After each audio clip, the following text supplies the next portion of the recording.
Kita tidak lagi melihat orangnya siapa, track recordnya seperti apa, kerjanya bagaimana, pengalamannya bagaimana. Yang penting dia anak presiden, dia menantu presiden, dia ipar presiden.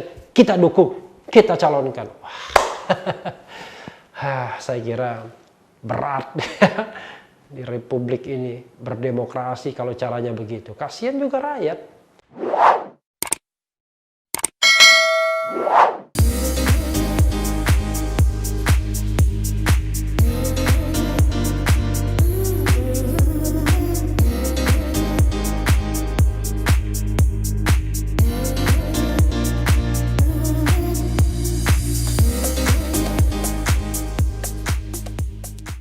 Assalamualaikum warahmatullahi wabarakatuh, Sobat RH sekalian. Jumpa lagi kita di channel yang keren ini, Keren Cadas. Kali ini kita tetap akan menguber soal Pilkada Kota Solo, soal Gibran, soal Presiden Jokowi, soal apa lagi yang terkait dengan ipar. Ini ada berita menarik ya yang harus saya ulas dari mojok.co. Inkonsistensi Jokowi .2 larang adik ipar, namun biarkan anak dan menantu terjun di pilkada. Memang maju kena mundur kena ya. Jokowi sempat dipuji saat melarang adik iparnya untuk maju di pilkada. Namun sikapnya tersebut langsung runtuh karena dianggap membiarkan anak dan menantinya terjun di pilkada. Menantinya, menantunya maksudnya, tapi tertulis menanti di sini. Sikap Jokowi yang dianggap membiarkan dan bahkan dalam tanda kutip ikut mendukung Gibran Rakabuming dan Bobi Nasution untuk terjun ke dalam kontestasi pilkada tentu saja cukup mengecewakan banyak orang. Ya tidak hanya membiarkan, memang mendukung. Buktinya beliau memanggil Ahmad Purnomo ke istana. Ada juga cerita ya dari tim suksesnya Ahyar Nasution, calon saingan Bobi di Pilkada Medan, kalau Ahyar disuruh mundur oleh orang dekat istana, kata tim suksesnya. Jokowi dianggap ikut melanggengkan praktik politik dinasti. Padahal Jokowi sendiri sempat beberapa kali menegaskan bahwa ia tak pernah suka dengan praktik tersebut. Kapan ya dengarnya juga nggak ngerti saya. Jokowi bahkan sempat diapresiasi oleh banyak pihak saat dirinya melarang dan tidak memberikan restu pada adik iparnya Wahyu Purwanto yang tadinya akan maju dalam pilkada Gunung Kidul dan sempat akan diusung oleh Partai Nasdem. Partai Nasdem ini terkenal sesungguhnya politik tanpa mahar katanya. Tapi belakangan ini sering sekali mendukung orang lingkaran Jokowi ya, Bobi Nasution didukung, Gibran didukung juga pasti, dan ini juga adik iparnya juga mau didukung ya. Langkah Jokowi tersebut dipuji oleh banyak pihak, termasuk dari Nasdem sendiri. Aneh sekali ini Nasdem, dia mau mendukung ipar presiden, lalu kemudian ketika dilarang memuji. Lah, kenapa dia tidak mengkritik diri sendiri? Keputusan tersebut menjadi jelas bahwa Pak Jokowi sangat memperhatikan demokrasi yang sehat dan memperhatikan pendapat masyarakat terkait politik dinasti yang akhir-akhir ini mencuat di ruang publik, kata Sekjen Nasdem Johnny G. Plate. Ya gimana yang ngomongnya Sekjen yang juga Menteri Jokowi, bingung juga. Nah itulah yang namanya conflict of interest. Anda tidak mungkin mengeluarkan sebuah statement dalam dua jabatan yang sama. Orang tidak akan bisa membedakan seorang Johnny G. Plate, Sekjen Nasdem, dengan Menteri Kominfo, Komunikasi dan Informatika. Namun sikap anti politik dinasti yang ditunjukkan oleh Jokowi mendadak runtuh tatkala ia membiarkan anak dan menantunya terjun ke dalam pilkada. Seperti yang diketahui, Gibran Rakabuming, anak Jokowi, maju sebagai calon wali kota di Pilkada Solo. Sedang Bobi Nasution, menantu Jokowi, maju dalam Pilkada Medan. Kritik pun langsung berhamburan. Salah satunya dari politisi PKS Mardani Alisera. Paling rajin Mardani ini yang mengkritik pemerintahan Jokowi. Saya kira Mardani Alisera, Fadlizon itu paling sering. Hanya memang tidak ada lagi duo F, Fadlizon dan Fahri Hamzah. Sementara Mardani sepertinya lonely karena Gerindra dan Fadlizon agak bingung posisinya ya. Fadlizon wakil dari Gerindra, tetapi Gerindra ada dalam pemerintahan. Dan Fadlizon sepertinya sudah tidak masuk lagi dalam lingkaran Gerindra ya. Ketua DPP PKS tersebut menganggap Jokowi tidak konsisten dengan sikap dan prinsip politiknya. Kalau niatnya Jokowi meminta Wahyu tidak mencalonkan, saya tidak tahu.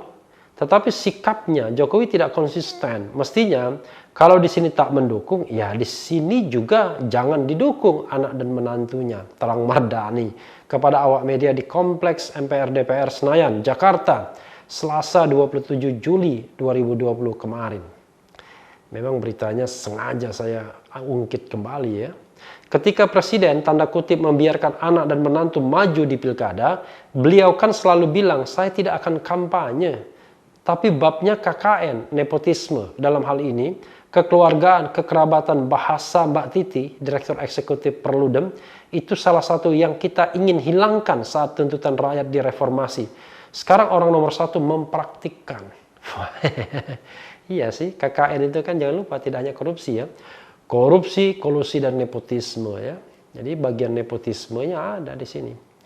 Mardhani mengatakan bahwa jika Jokowi memang serius ingin mendobrak dan menghancurkan praktik politik dinasti, Jokowi seharusnya bukan hanya melarang adik iparnya, namun juga melarang anak dan menantunya terjun di pilkada, sebab menurutnya hubungan kekerabatan antara anak dan menantu jauh lebih kuat ketimbang ipar. Iya juga sih. Kalau iparnya menang belum tentu juga setia sama Presiden Jokowi. Tapi kalau anak dan menantu ya sudah pasti akan setia. Namanya anak dan menantu. Menantu juga anak ya. Anak dan menantu jauh lebih dekat ketimbang ipar. Harusnya yang di sini ditolak, di sana ditolak juga. Tidak konsisten, harus satu sikap. Apalagi pimpinan. Pimpinan itu nggak boleh ada keraguan. Dia harus firm, lugas, tegas, jelas. Luar biasa. Mardhani. Menjadi presiden memang susah. Namun terkadang menjadi konsisten itu jauh lebih susah. Jokowi sudah membuktikannya. Ada ujungnya juga ya pakai ya. Luar biasa ya. Ya memang masalahnya adalah inkonsistensi ini terjadi karena satu soal saja. Yaitu Presiden Jokowi sudah membiarkan anak dan menantunya maju.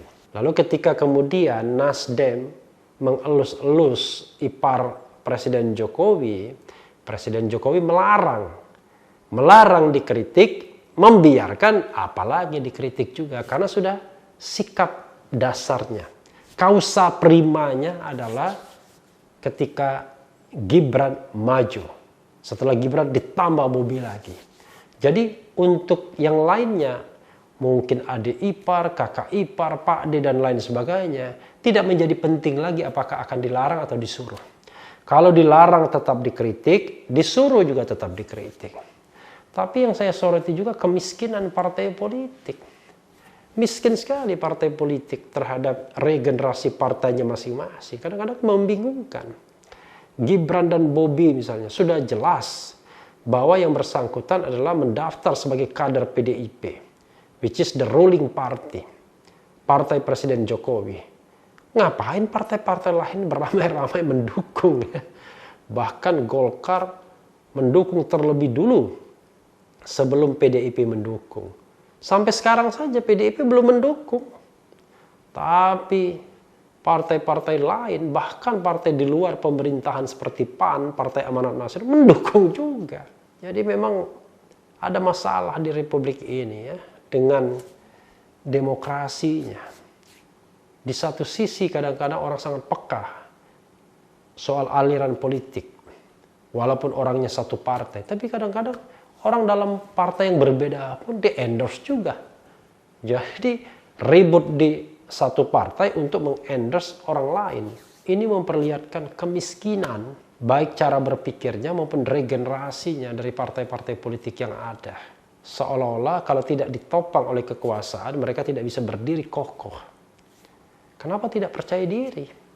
Presiden Jokowi hanya sampai 2024. Pasca 2024 ada konstelasi politik baru. Oh iya juga mungkin ya. 2024 kita endorse Jokowi, nanti 2024 ke atas ya endorse presiden yang lain. Waduh, kalau begitu cara berpikirnya very pragmatis, sangat pragmatis.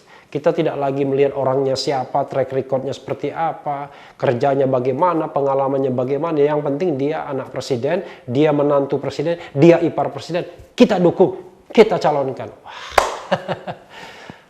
Saya kira berat di republik ini berdemokrasi kalau caranya begitu. Kasihan juga rakyat.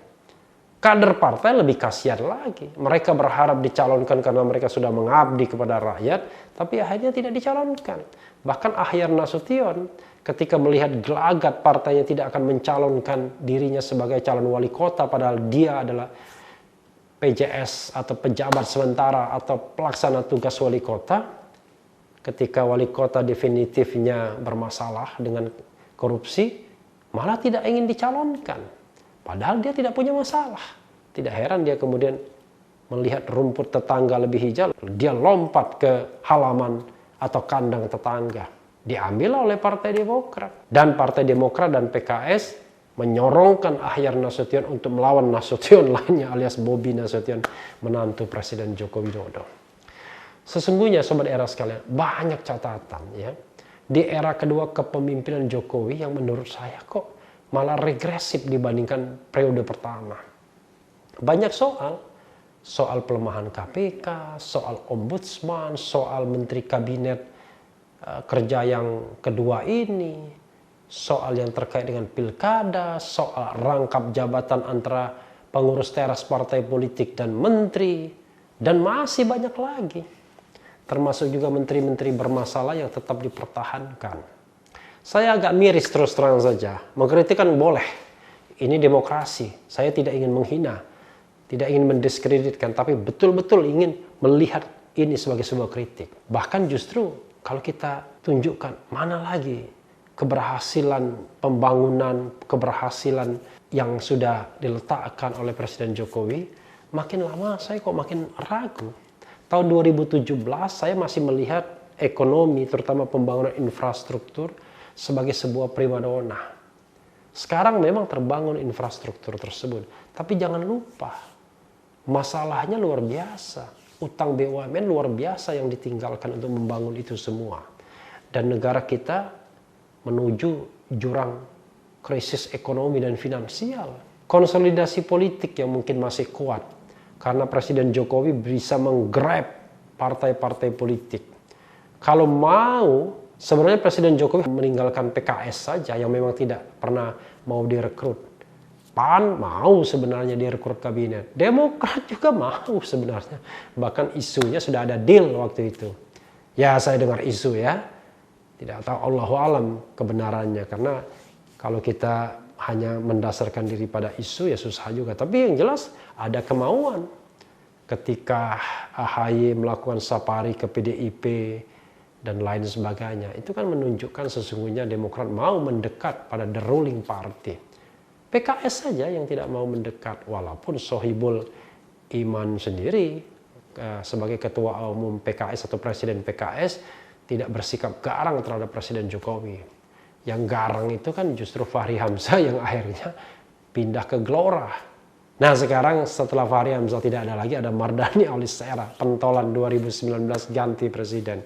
Jadi sebenarnya saya ingin bicara tentang satu aspek leadership yang barangkali pernah atau sempat dilupakan Presiden Jokowi, yaitu leading by example, memimpin dengan memberikan contoh. Jadi perkataan itu tidaklah sekuat atau setajam contoh yang diberikan. Jadi kalau kita misalnya bicara tentang kami tidak akan mentolerir rangkap jabatan, tapi at the same time ada rangkap jabatan, orang nggak akan percaya. Kalau kemudian tidak membangun politik dinasti tapi membiarkan Bobi Nasution, menantu, dan terutama anak Gibran mencalonkan diri, ya orang tidak akan percaya. Tapi soal percaya atau tidak, ya kita serahkan sajalah kepada pemilih dan masyarakat Indonesia. Yang jelas memang ada hal-hal yang perlu dicatat dalam pemerintahan ini yang menurut saya makin lama kok makin menunjukkan hal yang membuat kita pesimistik. Tapi mudah-mudahan saya keliru. Karena saya ingin terus melihat negara ini jauh lebih baik dan lebih baik lagi dalam segenap aspeknya. Dan yang paling penting adalah tetap di channel ini, karena di channel ini Anda akan dirayu, ditipu, dibaperin, dicecar, diuber pula di jalur khusus. Karena channel ini adalah channel yang mengancam, memeras, dan membenci. Jangan lupa subscribe, like, comment, and share. Ciao!